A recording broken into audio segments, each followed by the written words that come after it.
This is precisely why I am stressing that you must have clear images of yourself and the direction your life is going in 3, 5, and 10 years, and even at your deathbed. However, it is kind of complicated. Why is it complicated? Humans are complicated creatures. Let me show you what we are made up of. Humans have a body.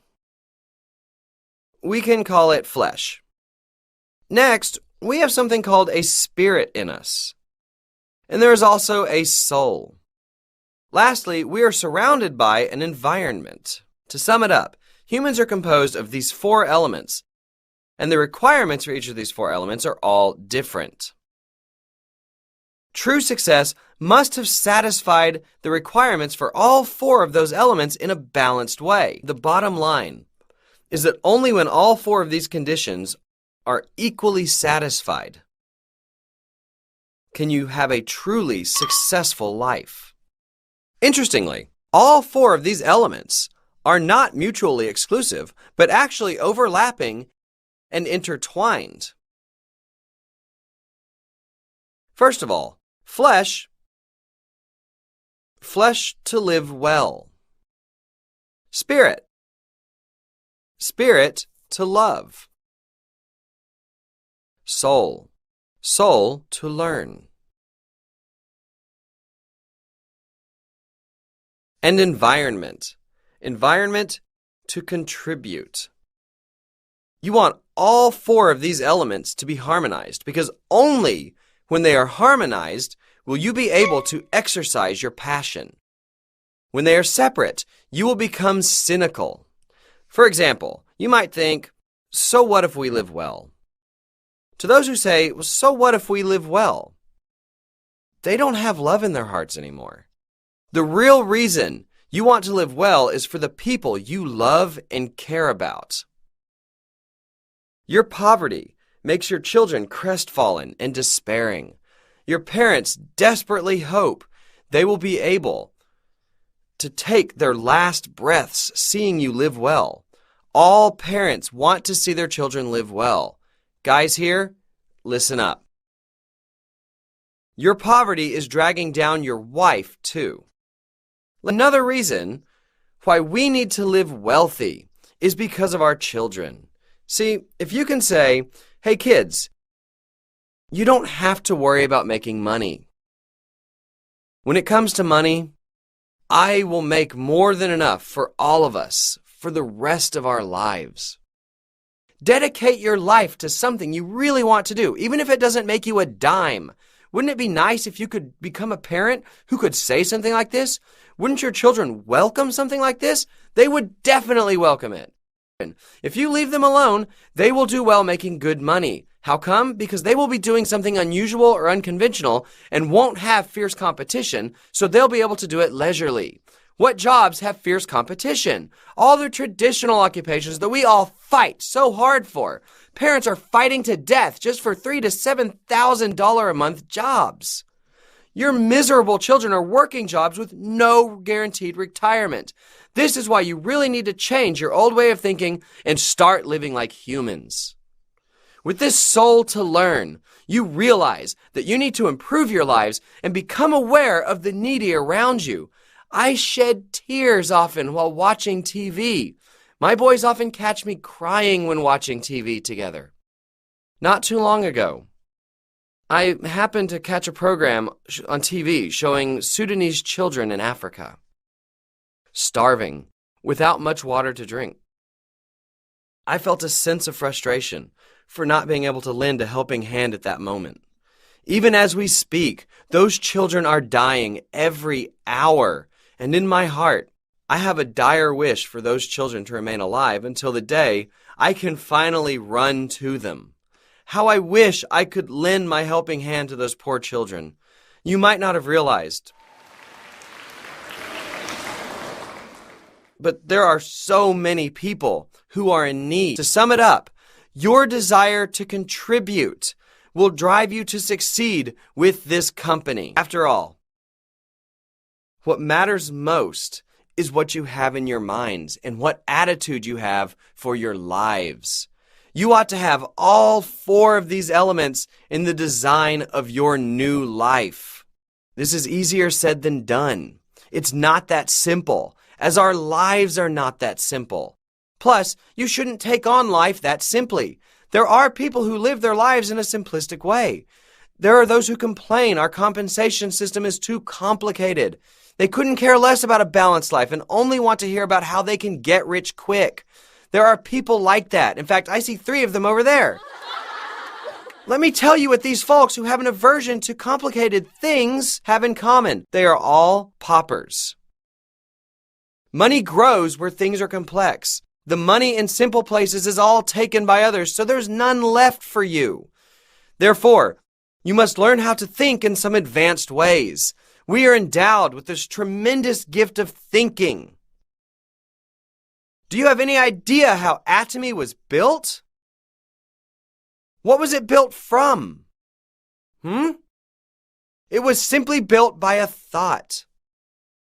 17 people got together after riding in a beat-up old minivan and were told that this company would become a world-class company.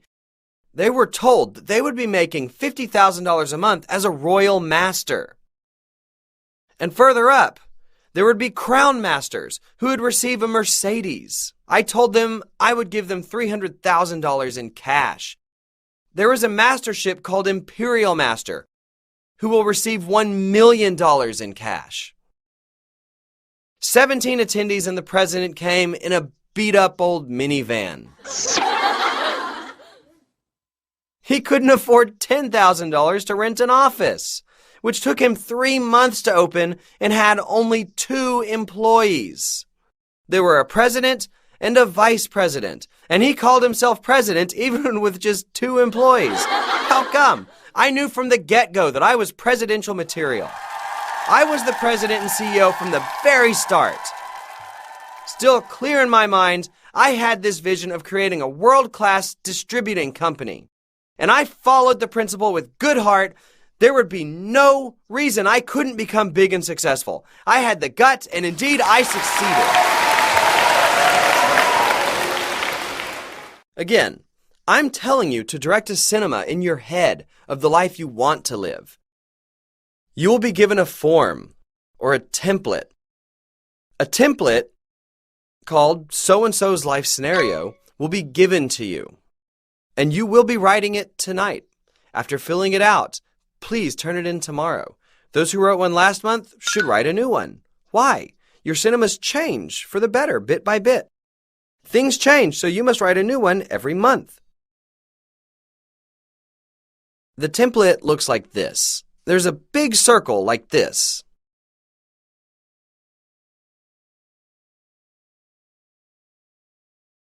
And other small ones. What you will be writing here is flesh, spirit, soul, and environment. You must write each of them at least once. It's okay to write them twice. Like I said a while ago, to live well is to be healthy. So you want to write health here. Next, we want to live comfortably. For comfortable living, food, clothing, and housing is crucial. In most cases, people don't worry about food and clothes. Honestly, people eat too much these days, so food has been taken care of. What about clothing? We all have a lot of things that we never wear. Koreans don't have problems with food and clothes, at least. Most people have an issue with housing, though. To live well really entails living a healthy life and living in a decent house. Next, these days we must have a car. No matter how good your house might be, you can't just travel by bus carrying heavy grocery bags. That's not really living well. That's why we want to have our own cars. When it comes to spirit, to love, you want to treat your parents nicely and ensure your children's future. About soul to learn, you can write about your kids' education or self-improvement.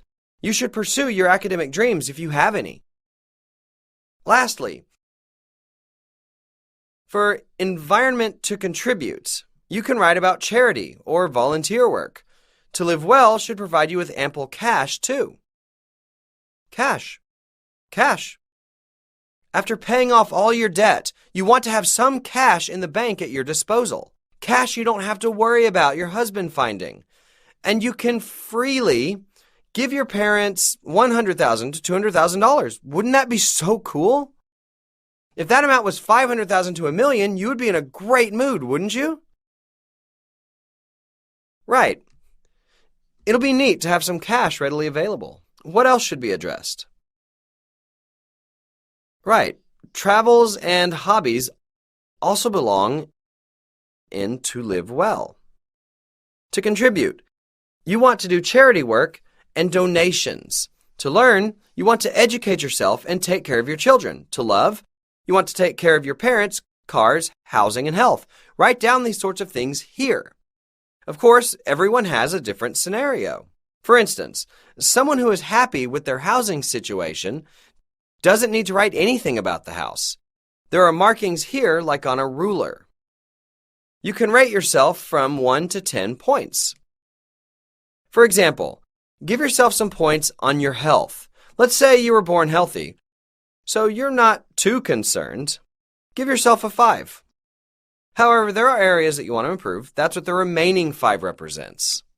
When it comes to housing, your dream is to either live in a 2,500 square foot apartment or a 4,000 square foot bungalow, but your current place is a 1,250 square foot apartment. In that case, give yourself a 3. When it comes to cars, write down your dream car. What's your dream car?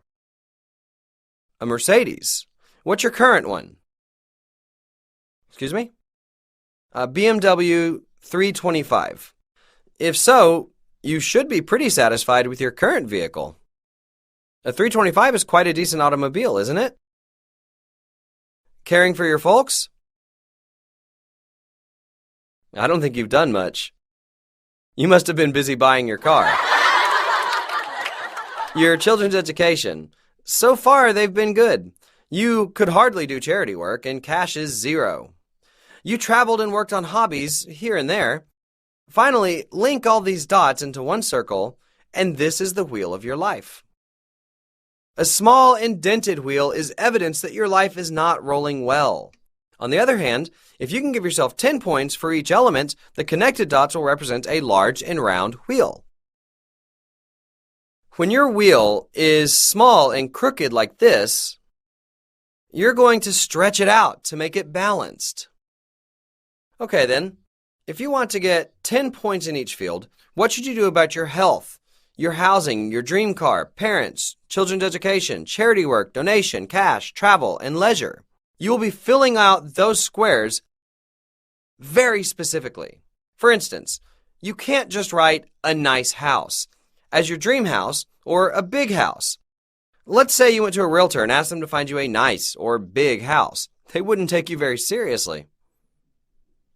You want to make a clear decision as to your dwelling style, an apartment or a detached house. How big do you want it to be? You want to be as specific as possible. I advise you to write specifically and systematically. Let's say you are now living in an apartment on a long-term lease of $300,000, but you'd like to move into one at about $1 million that is 2,000 square feet by a certain date. You will be writing that here. Also, you should write the value of the place. In other words, first, write in as much detail as possible. Second, specify numbers, such as prices or move-in dates. Please at least follow these guidelines. While you're sorting out things like this, you can see what you really want for your house. You may be living in an 1,800 square foot apartment now, but would love to move to one with 5 bedrooms, which means it has to be at least 2,500 square feet. Vehicles are next. I'm currently driving a Hyundai Sonata, but I've always wanted to drive something better. That may be a Mercedes or a BMW. You might think the Mercedes S-Series is too big for you, so you want to downsize it to an SL, an SL 550. Write them all out like this. Some might write a Porsche. By doing so, your car should be running in your head. Next, think about how you can honor your parents. Here's the thing. Please don't consider yourselves good sons and daughters because you gave them a little pocket money, like $300 or $500, that doesn't do the trick. You should actually take care of their entire living expenses. Most senior citizens need about $2,000 to $3,000 a month. You're wrong if you think the elderly don't need money. They've got plenty to spend money on. Regardless, when you are barely making ends meet, supporting your folks is easier said than done. The least you can do is call them and say hi. Anyone can call their folks once a week, can't they?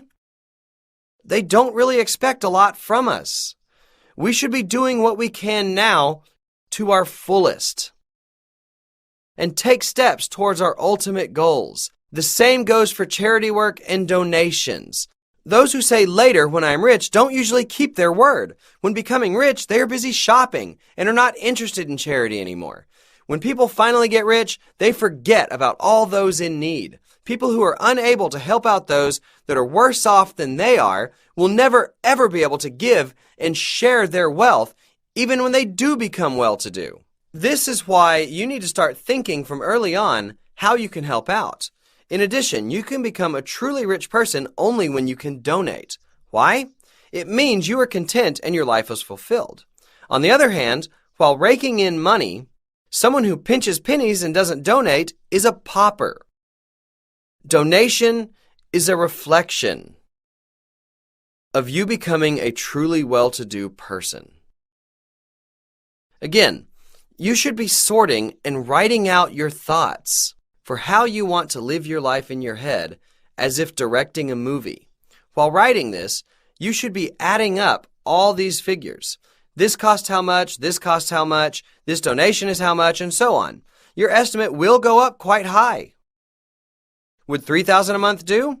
How about $7,000? Impossible. With that kind of money, you can't have your dream life.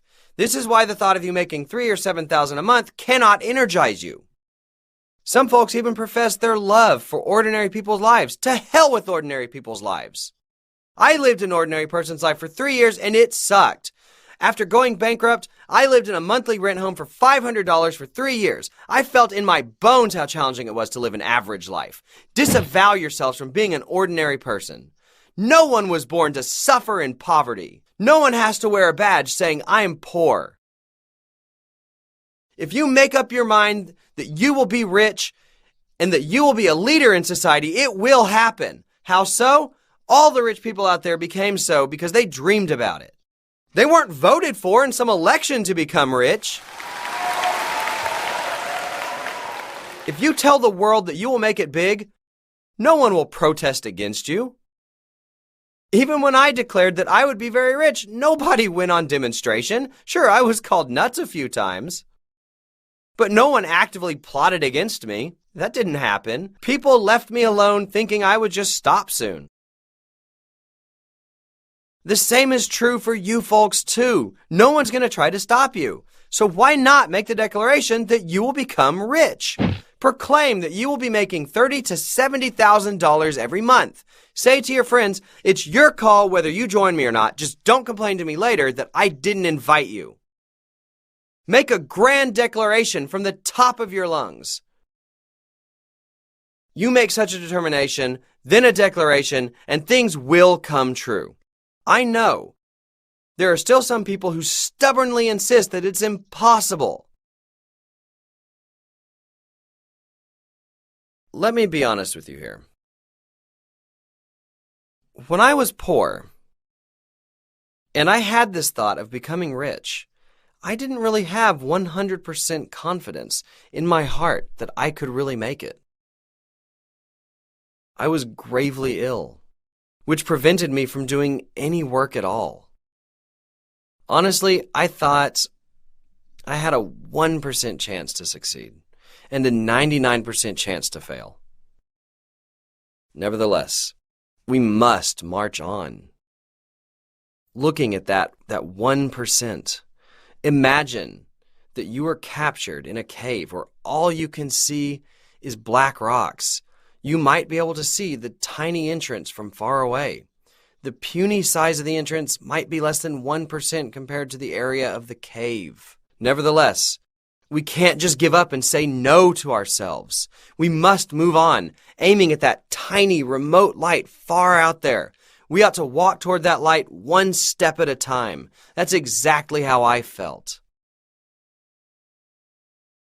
Everywhere I looked said no to me. I even told myself, maybe I can't. Nevertheless, you must think that you will. When there's no hope, you must have hope. If you can't bring yourself to have hope, you are hopeless. Like I always say, when there is no hope, the only hope you can have is to have hope. When I was down and out and struggling to death, I said that to myself hundreds of thousands of times. When I was full of doubt and felt I was headed down a dead end, the only hope I had was to have hope. If you can't even afford hope, there's only despair left to be had. However, I couldn't just throw in the towel. Why not? I had my family that I loved dearly. I knew if I gave up, my loving wife would despair. My children would be forced to go through hardship, and my parents would be disappointed to no end. For the sake of my loving family members, I couldn't simply say I give up. I learned that in order to love, you have to live a good life. I married the love of my life after pursuing her for a year.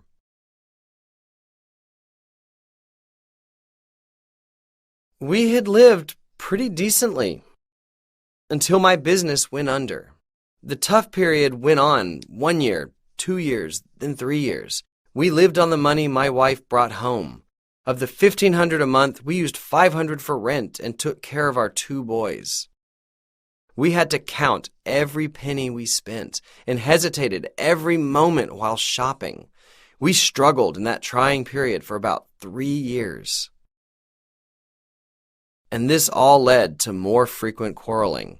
We didn't used to be an arguing couple. One winter day, I came home to a freezing house, so I said, "Honey, turn up the heater. There's no sense in trying to save money while poor." Then my wife went on the offensive, saying, "Do you think I'm not so cold that I want to max out the heater? If you had brought home a paycheck, we wouldn't be freezing right now. Your meager contribution is making us freeze this winter." She lectured that we had to be frugal, but men can be thoughtless, as you know. I said, "There's no point in trying to save money when you're poor. In fact, you should spend as much as you can, because you can only spend so much." I really ticked her off, don't you think? Our quarreling became more frequent.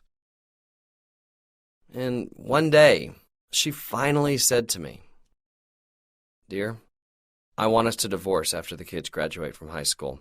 The thing is, she's a woman of her word. I heard her say that, and I felt crushed. I held onto her legs, and I cried like a baby. "My love, please don't go. I can't let you go."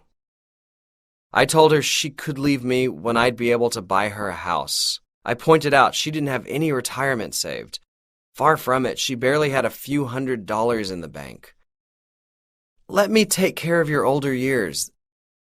Then you can leave me." "Right, in a million years," she quipped. Now she has a great house and a bunch of money in the bank, yet she hasn't told me when she's going to be leaving.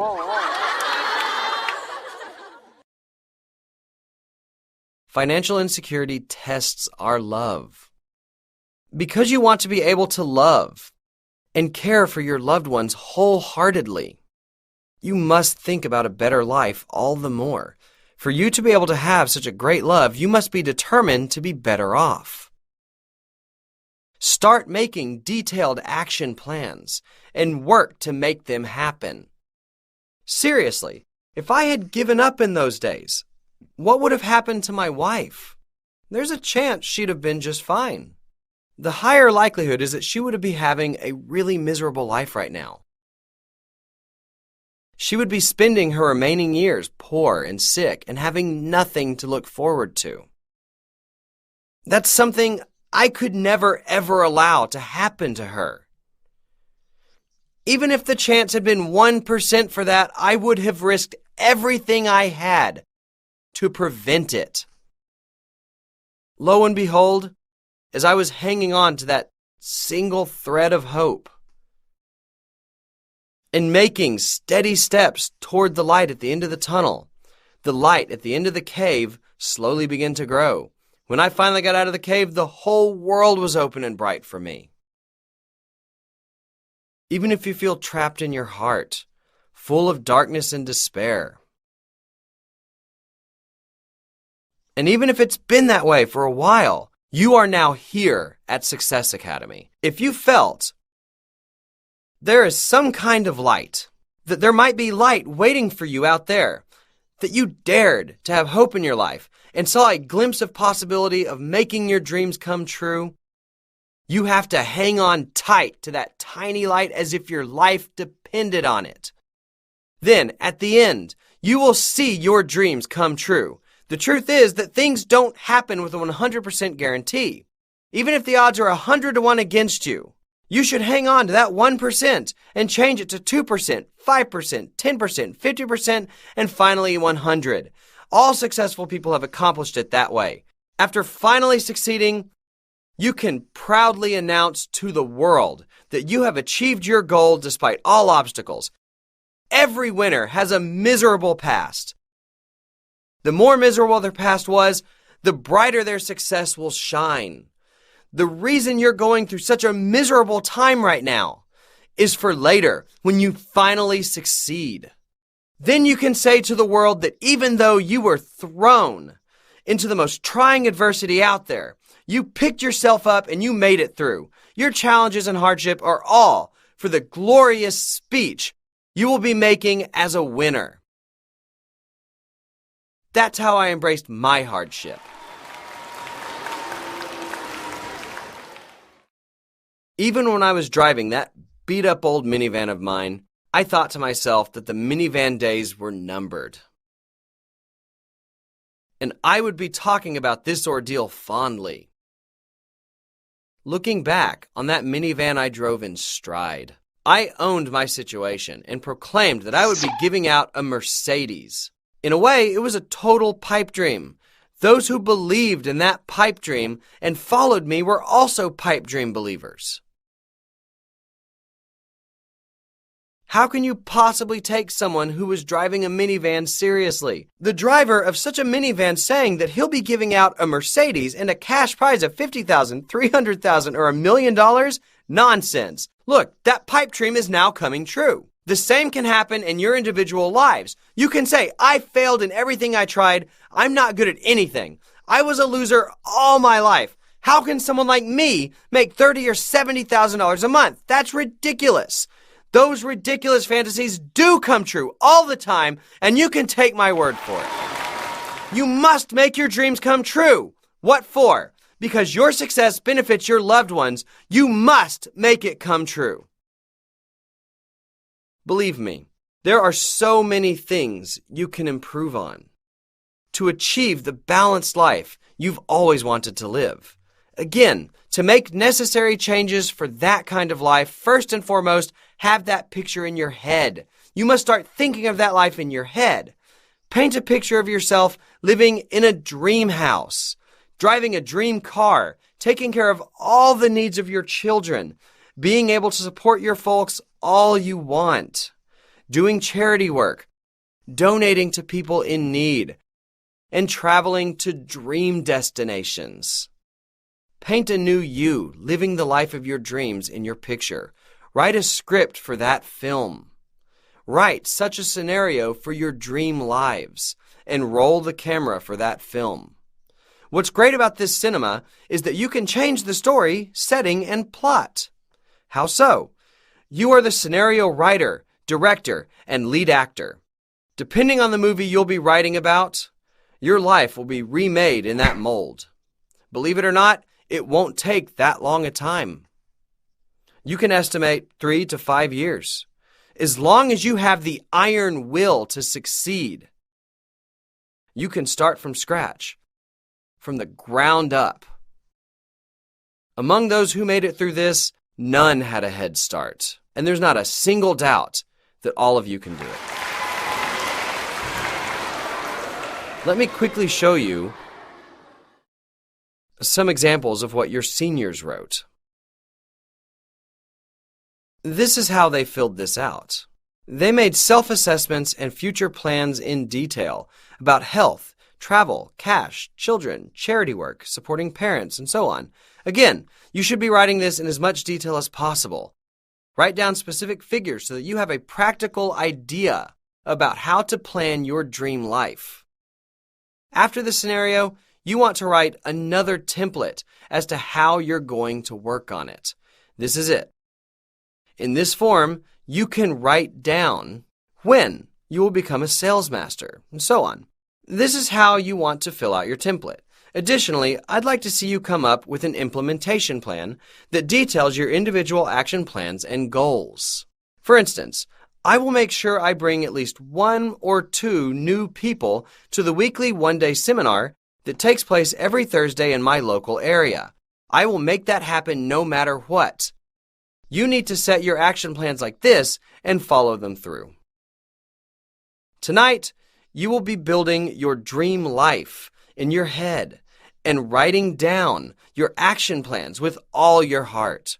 Please turn in your life scenarios tomorrow, and we will have some time to listen to them. Thanks for staying up so late. That's all, folks.